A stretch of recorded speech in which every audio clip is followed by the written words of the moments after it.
there's a protracted humanitarian crisis, and what we continue to see is the international community shouldering the burden of this crisis, while the government puts very little of its own money into a lot of these areas, such as health, such as nutrition, such as shelter, and this is a cycle that perpetuates.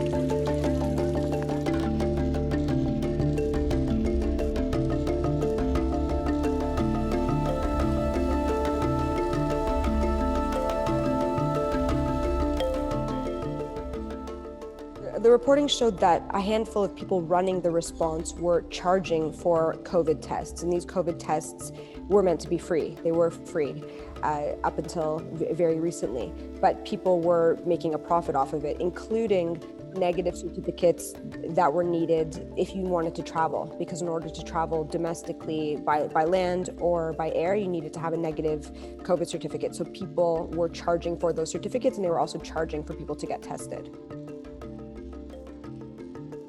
Millions of dollars was awarded to a company to renovate a hospital that was meant to be the main hospital for coronavirus patients, the infectious disease hospital. However, from what health workers told me, the hospital was renovated, but it wasn't renovated up to the standard that would need to be for it to be a proper infectious disease hospital. It didn't have as many toilets as it should. It didn't have the proper circulation. And so that hospital is essentially, it's not treating patients. It's empty of patients at the moment, and the government said it will be used for another purpose, but it's currently not being used for coronavirus patients.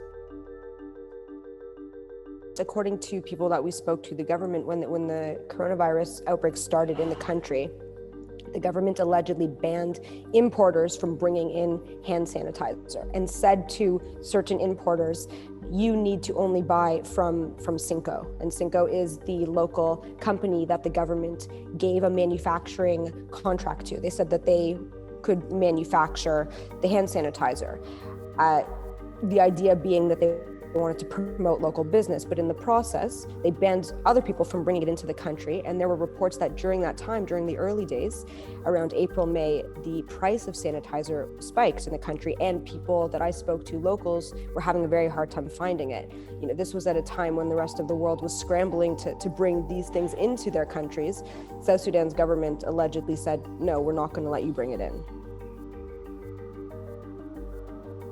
Despite the fact that donors and the aid community are propping up the bulk of South Sudan's humanitarian response, there is tension that has been created between aid organizations and the government, and that tension comes in the form of aid organizations saying that they are afraid to push back against the government for fear of reprisal, for fear of being kicked out of the country, and for facing repercussions, for their work being made harder. Aid workers told me that they were spending more time managing relationships between the government rather than giving life-saving aid to the people who needed it most.